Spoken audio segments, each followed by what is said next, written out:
Bonsoir, sœur. Aujourd'hui, ma vidéo dit sur l'enseignement 2.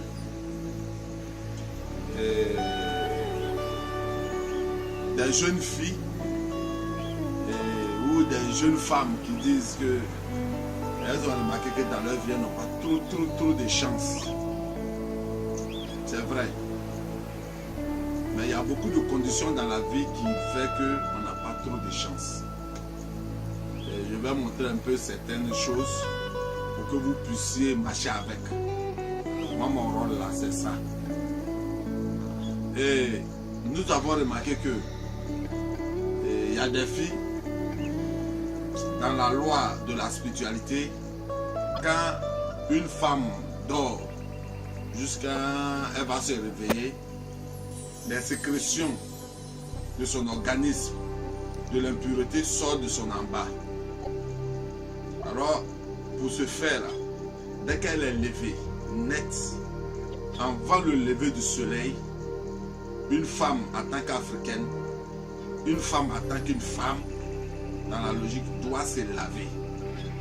Et le lavage fait qu'elle enlève l'impureté comme une purification de son corps et de son âme pour pouvoir jeter. Et à la suite de ça, elle peut faire tout ce dont elle a besoin et puis elle peut aller se rincer. Mais nous avons remarqué qu'il y a certaines filles là, quand elles se lèvent, elles sont là. Elles ne se lavent pas.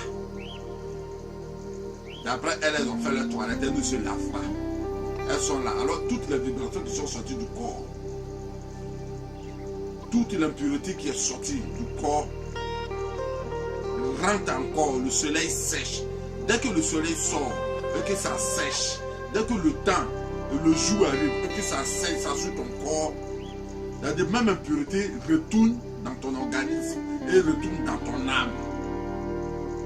À ce moment-là, ça crée des vibrations que un point, quand un homme te prend et que vous sortez ensemble, automatiquement quand il finit de sortir avec toi, l'impureté qui reste dans ton âme là, le chasse. Ça veut dire que tu as l'impression qu'il t'a promis beaucoup de choses et puis dès que vous sortez ensemble, net, ce qu'il t'a promis là, c'est comme s'il change. On accuse beaucoup mari de nuit, on accuse beaucoup la sorcellerie, mais on ne s'accuse jamais pour qu'on puisse se situer dans ce problème-là. Et une femme, il y a d'autres là, elles ne se lavent même pas du tout, jusqu'au point des rendez-vous. Si elles ont rendez-vous à 16h, elles vont traîner là, elles vont mettre paille sur leur poitrine, traîner, poser, le soleil va sécher, elles vont transpirer, le soleil va sécher. Elles pensent que c'est en se lavant à 16h qu'on est propre. Ce n'est pas le fait de se laver à 16h qu'on est propre. Le lavage est un acte spirituel, est un acte de pureté, est un acte de purification. Le lavage, vous devez savoir que c'est sacré. Alors quand une femme se lève le matin, elle a le droit de se laver avant le lever du soleil. C'est déjà un rituel qui permet à la femme d'avoir plus de chances, plus de bonheur dans sa vie. Ça c'est un. Alors une femme qui se lève à partir de 16h, qu'elle s'en se laver, elle a son dessous, et puis maintenant c'est à son rendez-vous. Chaque fois qu'elle va partir son rendez-vous pour venir, elle reste ainsi. C'est-à-dire qu'on la gare. Elle a un gars, elle est là jusqu'à le gars la gare. Et puis après, elle cherche l'autre et on la gare. Parce que le rituel qu'elle permet de faire elle-même chaque jour, en se lavant, quand elle a un rendez-vous, c'est ça, elle s'en va se laver. À ce moment, c'est la même chose que quand quelqu'un a besoin d'elle, qu'on l'appelle. Ça, c'est un. Les femmes qui sont dans la douche, quand elles finissent de se laver, et qu'elles sortent pour se mirer, elles peuvent se mirer même là derrière. Elles se regardent, elles se tournent. Si elles sont bien jolies, elles se regardent. Ça veut dire qu'elles peuvent faire au moins combien de temps devant le miroir. Et puis elles sont nues, elles se regardent, elles se regardent. Une femme n'a pas le droit de se regarder au moins plus de 10 minutes nue devant un miroir. Elle doit se regarder dans un miroir habillé. Elle peut faire 30 minutes déjà habillée devant un miroir.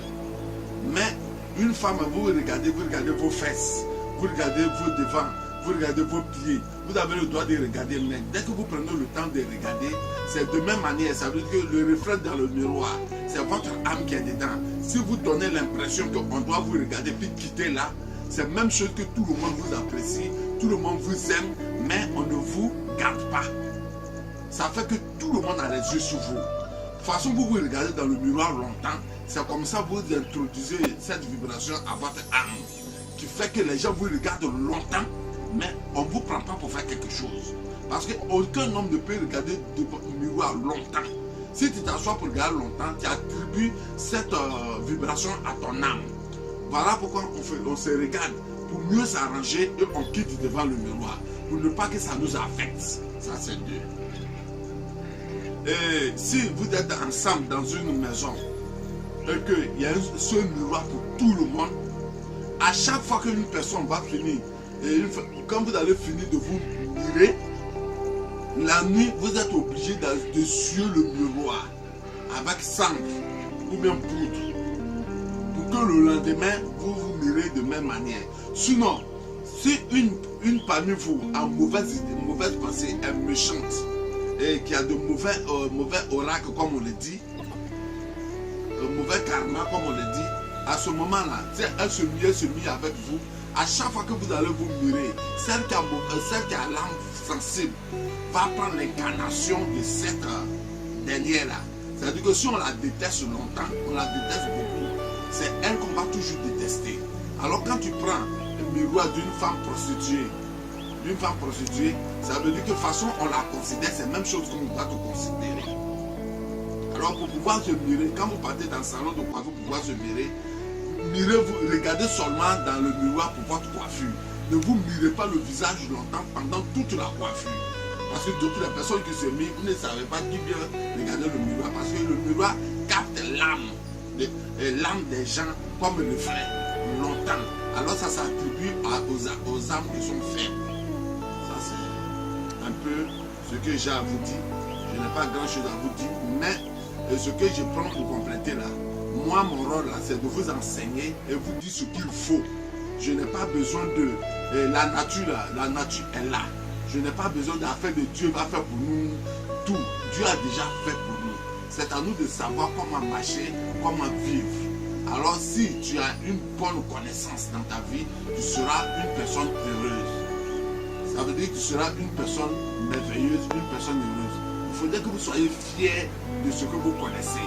Alors moi là, ceux qui veulent, qui me disent que Jésus fait tout, moi je ne suis pas dedans. Moi mon rôle là, c'est de vous enseigner et vous dire ce qu'il faut. Merci.